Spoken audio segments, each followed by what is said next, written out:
Assalamualaikum warahmatullahi wabarakatuh. Waalaikumsalam warahmatullahi wabarakatuh. Jamaah jamaah. Alhamdulillah. Alhamdulillahirrabbilalamin. Allahumma sholli ala sayyidina Muhammad wa ala ali sayyidina Muhammad. Alhamdulillah jamaah, kita ketemu lagi di Islam itu Indah. Masya Allah, tabarakallah. Pagi hari ini saya sudah bersama guru-guru kita yang Masya Allah sangat kita cintai. Kita akan belajar banyak jamaah yang ada di rumah.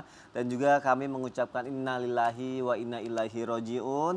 Kami segenap dari keluarga besar Islam itu Indah mengucapkan turut berduka cita atas tragedi yang terjadi di Stadion Kanjuruhan Malang yang merenggut beberapa nyawa, dan semoga Allah mengampuni dosa-dosanya dan semoga diterima di sisi Allah Subhanahu wa taala. Amin ya rabbal alamin. Jamaah yang dimuliakan Allah, kita akan belajar banyak pagi hari ini. Tapi sebelumnya harus aku kasih lihat dulu nih tayangan yang gimana ya? Ini penting juga iya. Tapi memang harus kita belajar dari sini sih ya. Tayangan ini temanya adalah selingkuh bikin rumah tangga bubar. Kita lihat tayangannya nih, judulnya ya, silahkan. Selingkuhan. Aduh.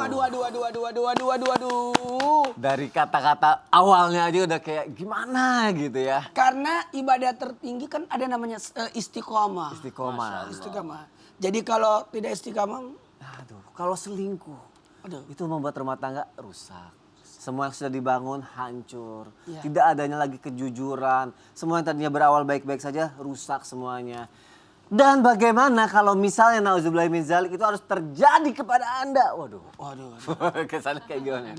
Bagaimana? Kita harus seperti apa? Dan bagaimana cara menyikapinya? Bagaimana caranya juga supaya tidak terjadi perselingkuhan? Kita bahas pagi hari ini, nggak apa-apa ya? Iya. Kita bahas pagi hari ini ya. Insya Allah. Insya Allah. temanya apa sih? Temanya adalah awas kalau selingkuh. Ini kayak ancaman ya. Ancaman di ultimatum dulu. Tapi semoga ini sesuatu yang positif buat semuanya jamaah yang ada di rumah ya. Supaya nggak selingkuh itu sebenarnya gimana sih? Apakah harus ada perjanjian pranikah mungkin ya? Jadi kayak semuanya dikasih tahu dulu pranikah. Biar jadi sama-sama takut, sama-sama tidak terjadi perselingkuhan, sama-sama bisa menjaga gitu kan. Tapi wajib nggak sih pranikah itu dalam Islam? Jamaah penasaran nggak? Coba kita dengarkan tausiah dari Ustazah Syifa. Silakan Ustazah. Terima kasih Mas Wani, Ustadz Maulana, Ustadz Syam, para guru-guru Islam itu Indah yang ada di rumah. Bismillahirrahmanirrahim. Assalamualaikum warahmatullahi ta'ala wabarakatuh. Waalaikumsalam warahmatullahi wabarakatuh. Alhamdulillah wassalatu wassalamu ala rasulillah Muhammad ibni Abdillah, amma ba'd. Rabbi surah li sadri wa yassirli amri wahlul uqdatam min lisani yafqahu qauli. Jamaah Islam itu Indah yang ada di rumah. Banyak sekali dari kita yang sekarang sedang galau terkait berita perselingkuhan, ya. Nah sekarang apakah sebelum menikah itu harus ada perjanjian pranikah? Ini jadi pertanyaan wajib atau enggak sih sebenarnya perjanjian pranikah itu dalam Islam itu sendiri, ya. Nah perjanjian pranikah kalau di Indonesia itu masih tabu sekali. Tapi kalau di luar sana itu sudah dikenal dengan prenuptial agreement, ya, perjanjian yang harus dilakukan setelah menikah maupun dibuat ketika proses pernikahan itu berjalan. Jadi ada beberapa hal terkait perjanjian pranikah yang bisa kita lakukan dengan calon pasangan kita. Jadi kalau mau nikah itu jangan asal-asalan. Dalam Al-Quran pun disebutkan, ya, wa min ayatihi an khalaqalakum min anfusikum azwajan litaskunu ilaiha. Jadi untuk mencari ketenangan, untuk mencari kesakinahan, untuk mencari kemawadahan, untuk mencari titik terang agar selalu merajut kasih dalam pernikahan, itu harus ada keterbukaan dan saling dalam segala hal. Nah, terkait perjanjian pranikah ini bisa dikaitkan dengan beberapa hal. Misalkan ketika dilamar sebelum menikah dia bilang sama calonnya, aku kalau nikah kita bikin perjanjian di atas materai hitam putih tanda tangan, pokoknya aku nggak mau dipoligami. Kalau aku dipoligami jatuh talak 1 misalkan. Atau aku nggak mau diselingkuhi. Kalau aku diselingkuhi pulangkan aku ke rumah orang tuaku, gitu. Misalkan itu perjanjian yang pertama. Perjanjian yang kedua bisa berkaitan dengan hak dan kewajiban. Hakuz zaujah ala zauji atau hakuz zauji ala zaujah. Bagaimana hak suami, bagaimana hak istri, dan juga kewajiban keduanya. Mengurus anak, mengurus rumah tangga. Ini kira-kira kerjaan siapa? Jangan habis nikah istri yang jadi babu sendiri, tidak. Harus ada salingnya. Ya itu perjanjian. kemudian ngurus anak juga harus saling bantu, ya. PIN ATM, PIN HP itu harus saling berbagi. Jangan sampai buka handphone pasangan, ini PIN-nya apa, akhirnya bertengkar. PIN ATM pasangan nggak tahu, maka harus saling terbuka. Itu perjanjian pranikah bisa diurus di situ. Yang ketiga terkait harta. Harta bawaan dan harta bersama. Kira-kira kalau ada utang sebelum menikah, selama menikah, setelah menikah, dan sampai mati, itu urusan siapa? Apa ditanggung bareng-bareng atau urusan masing-masing? Itu kan perjanjian pranikah. Dan harta bersama nanti, kalau misalkan kita dapat harta ketika sudah menikah, punya rumah, mobil, dan lain sebagainya, itu hak siapa? Hak suami doangkah atau juga dibagi dengan istri? Maka dalam perjanjian pranikah itu bisa dilakukan sebelum akad nikah, dengan kita bawa suratnya ke KUA, kemudian diurus, ya. Nanti ditandatangani sebelum ijab kabul, bahkan kalaupun sudah menikah itu bisa juga kita urus perjanjian pranikah. Sebagaimana dalam putusan MK nomor 69 tahun 2015 ini dijelaskan tentang perjanjian pranikah. Jadi silakan saja untuk mengantisipasi kalau ada hal-hal yang kita tidak inginkan. Wallahu a'lam bishawab. Berarti itu sebenarnya untuk mengantisipasi saja Mengantisipasi. ya. Jadi tidak apa-apa dilakukan. Tapi tidak wajib hukumnya. Iya, karena Itu kan masing-masing. Kalau kita saling percaya, udah deh ngapain pakai gitu-gituan. terkesan kayak menakut-nakut. Takutnya kan kayak gitu kan, terkesan ditakut-takut ini kayak gini-gini. Ya, tapi gitu takutnya kan. kalau kejadian KDRT juga, selingkuh juga. Ya, bagusnya bikin aja lah. Iya, karena masih banyak orang yang kayak lu jadi kayak nggak percaya sama pasangan bikin Iya, kayak gitu. iya. Tapi itu sebenarnya bisa dilakukan. Kembali lagi ada maslahatnya juga Ada sebenarnya. maslahatnya juga dan sebenarnya tujuannya untuk bisa mengantisipasi dari segala kemungkinan yang takutnya terjadi gitu ya. Terima kasih Ustazah Syifa ya gitu kan. Meminimalisir kesempatan juga mungkin ya untuk perselingkuhan. Tapi emang kalau perselingkuhan itu harus ada kesempatannya apa gimana? Butuh kesempatan. Nah aku pengen nanya deh, ada yang bilang kan semua terjadi kan ada kesempatan, nggak mungkin enggak gitu kan. Kalau misalnya semuanya rapot aja, mungkin bisa aja nggak terjadi. Nah kesempatan kita bicara di Ustaz Maulana. Terjadinya itu kenapa ya? Karena iman kita yang nggak kuat atau karena kita yang kurang belajar agama sehingga terjadilah kesempatan untuk berselingkuh atau apa sih Ustaz Masya Maulana? Allah, ini perlu nih. Perlu kita adakan pengajian pranikah. Masya Allah. Kalau tadi perjanjian Perjanjian? pranikah, Perjanjian. kalau ini Pengajian. pengajian pranikah. Ya, aku mau penjelasannya Ustaz Undang Maulana. Musasa Sifat Tausiah. Ustaz Maulana juga nggak? Kalau aku nanti nasihat pernikahan. Acara inti dong. Acara ini.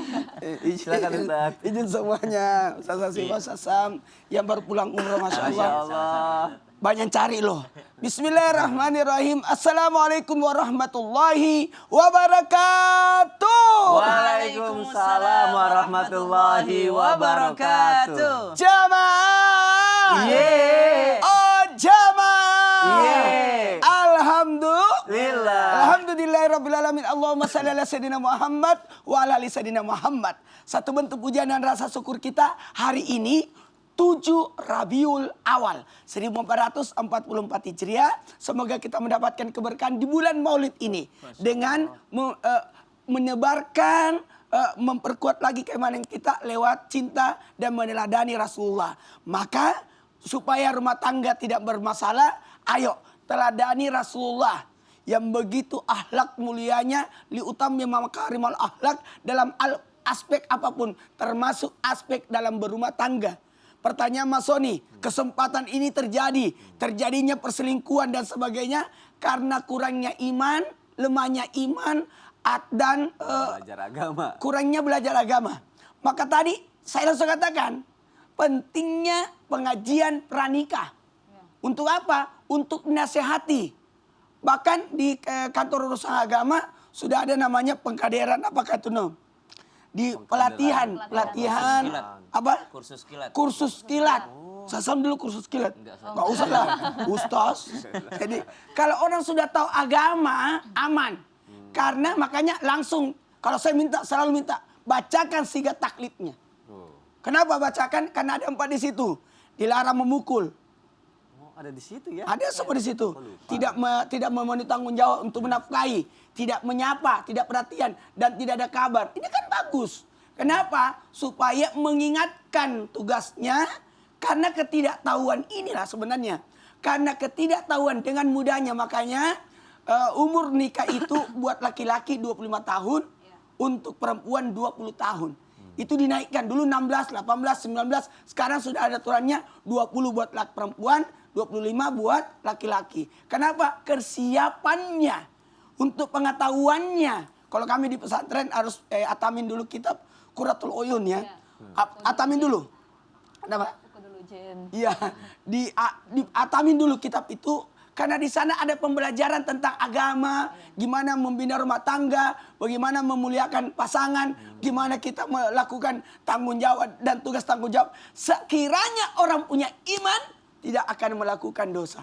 Karena pada saat dia melakukan dosa, pada saat itu imannya lagi keluar. Jadi orang yang senantiasa melakukan dosa, dia membiarkan imannya selalu keluar. Jadi jangan pernah kita berada dalam kemaksiatan, kezaliman maupun dosa. Nah, kalau seperti ini, gimana? Seseorang yang punya iman tidak akan mungkin menyakiti pasangannya.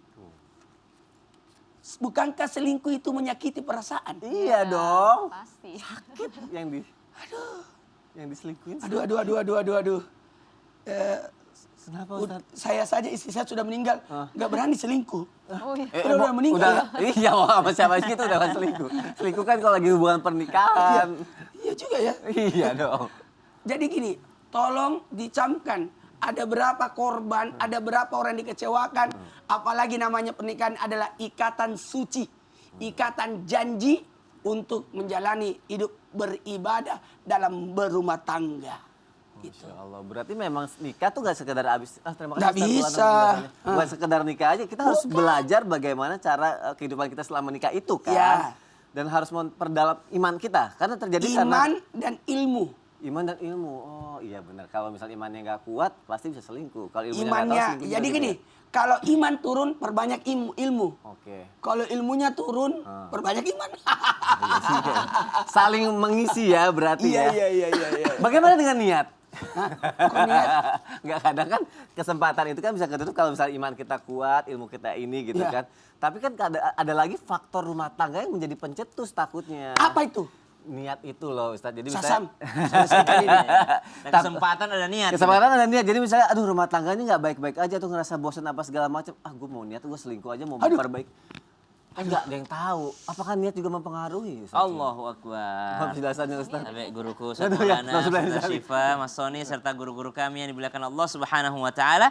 Jamaah Islam itu yang dimuliakan Allah Subhanahu wa taala. Alhamdulillahirabbil alamin wassalatu wassalamu ala asyrafil anbiya'i wal mursalin sayyidina Muhammadin wa ala alihi wa sahbihi ajma'in. Asbahna wa asbahal mulku lillahi rabbil alamin. Subhanak la ilma lana illa ma 'allamtana innaka antal alimul hakim. Rabbi shrah li sadri wa yassir li amri wahlul 'uqdatam min lisani yafqahu qawli waj'al li wazira min ahli. Amin amin amin ya rabbal alamin. Kita semua mengingat satu riwayat bahwasanya niat itu menentukan segalanya. Innamal a'malu binniyat. Ya, segala amal itu tergantung daripada niatnya. Kemudian ada lagi daripada baginda Nabi Sallallahu Alaihi Wasallam, seseorang yang telah berniat nih, kalau niatnya selingkuh gitu ya, seseorang yang telah berniat untuk berlaku keburukan, lalu ternyata ia jadi untuk melaksanakan keburukan tersebut, maka dicatat baginya satu keburukan. Kalau dia berniat melakukan kebaikan, sudah dicatat dengan satu kebaikan. Belum melakukan, dia jadi melakukan kebaikan tersebut, dicatat sebagai dua kebaikan. Kalau ada orang berniat melakukan keburukan, lalu dia tidak jadi melakukannya, maka dia dicatat sebagai satu kebaikan karena tidak jadi melakukan keburukan. Kalau kita korelasikan dengan tema kita hari ini, ada orang sudah berniat selingkuh nih Mas Soni. Ya. Dia berniat selingkuh, lalu ternyata ketika dia berniat selingkuh, dia astagfirullah, saya kan sudah punya anak, astagfirullah, istri saya sudah sangat setia dengan saya, setiap hari saya diurusi masalah kerjaan, masalah ini, dan istri saya sangat amat, astagfirullah, maafkan saya Allah. Dia tidak jadi melakukannya, maka dia dicatat sebagai satu kebaikan, justru dapat pahala. Meskipun dia berniat selingkuh Awalnya dalam niatnya hatinya, selingkuh padahal. awalnya, tapi dia tersadarkan setelah melihat istrinya, betapa besar jasanya istrinya kepadanya, maka dia tidak jadi selingkuh. Begitu pula sebaliknya, seorang wanita ada niat untuk selingkuh karena bosan dengan suaminya, lalu ternyata dia tersadarkan, astagfirullah, saya inilah yang kufur nikmat karena saya terlalu membanding-bandingkan suami saya dengan suami teman saya. Akhirnya saya membanding-bandingkan, akhirnya saya ada digoda oleh syaitan untuk selingkuh, subhanallah. Maka dia tidak jadi melakukannya, maka tercatat sebagai kebaikan. Itu kalau baru niat. Beda kalau niat plus tekad. udah Ada berniat, niat, bertekad ada lagi. tekad. Apa bedanya? Bedanya adalah kalau niat baru dalam hati, kalau tekad sudah ada rencananya. Subhanallah. Contoh misalnya orang mau pakai narkoba nih. Ya. Dia mau pakai narkoba, dia udah niat, saya mau pakai Hari ini subhanallah udah beli alat-alatnya disediakan, baru mau disuntik ada polisi. Nah, tidak jadi kan? Jadi atau tidak? Tidak jadi. Tetap berdosa karena sudah bertekad. Tetap berdosa karena sudah bertekad. Ada seorang suami atau seorang istri, dia berniat selingkuh, subhanallah. Dia berniat selingkuh, subhanallah. Sudah berduaan dengan wanita idaman lainnya atau pria idaman lainnya. Lalu ternyata digerebek sama istrinya. Dapat dosa? Enggak jadi Ustaz. Bukannya saya dapat kebaikan karena saya enggak jadi lakukan. Tetap berdosa karena sudah bertekad. Cuma enggak jadi aja. Cuma karena ketahuan aja, subhanallah. Maka kesempatan dan niat tadi. Niat itu menentukan segalanya juga. Kenapa? Karena seseorang itu bisa ada niat buruk di dalam dirinya. Satu, karena terlalu jauh dari majelis ilmu. Tadi sudah disampaikan. Maka semakin sering orang mendekati majelis ilmu, maka semakin sering dia diingatkan oleh ilmu tersebut. Jadi kalau kita sering postingan kita yang kita like adalah ilmu, yang kita lihat, yang kita nonton adalah ilmu, maka insya Allah niat untuk berlaku maksiat itu akan terhindar karena tidak ada kesempatan di dalamnya. Yang kedua, ketika sudah mendekati ilmu ternyata nafsu itu juga masih menggebu-gebu, maka dekatkan diri kita kepada Allah Subhanahu wa taala dengan apa? Dengan menangis meminta kepada Allah Subhanahu wa taala, Rabbana arinal haqqa haqqan warzuqna ittiba'a wa arinal batila batila warzuqna jatinaba. Kemudian yang ketiga, kalau kita belum bisa meredam daripada nafsu tersebut, niat untuk keburukan tersebut, maka Nabi mengingatkan apa? Kalau engkau mampu maka menikahlah. Kalau engkau tidak mampu maka engkau berpuasalah. Lah sekarang sudah ada istrinya, berarti bukan menikah lagi jawabannya, berarti dia berpuasa. Kalau kata baginda Nabi SAW untuk meredam daripada nafsunya. Wallahu taala alam. Terima kasih Ustaz Syam Sama-sama, ya. Mas Soni. Itu penting banget nih. Aduh, biar nggak ada kesempatan, nggak punya niat untuk selingkuh. Yuk, memperdekat dengan orang-orang baik, menutup semua segala kemungkinan itu. Aduh, selingkuh tuh nggak bagus. Masalahnya hal-hal yang kayak begitu kan bahaya ya ngomongin masalah. Memang siapa yang selingkuh? Enggak, ini pembahasannya gitu. Apalagi ada yang bilang kalau misalnya kita selingkuh, kita sama aja tidak menghargai ibu kita sendiri. Apa? Sasam, selesaikan. Kirain lu sama Maulana. Udah apa? Maulana mau selesaikan gitu. Gimana? Karena aku disuruh oleh guruku menyelesaikannya, Ya. maka aku selesaikan dulu segmen ini. Kita lanjutkan setelah yang satu ini. Tetap di Islam itu Indah. Jamaah, oh jamaah. Alhamdulillah. Alhamdulillah.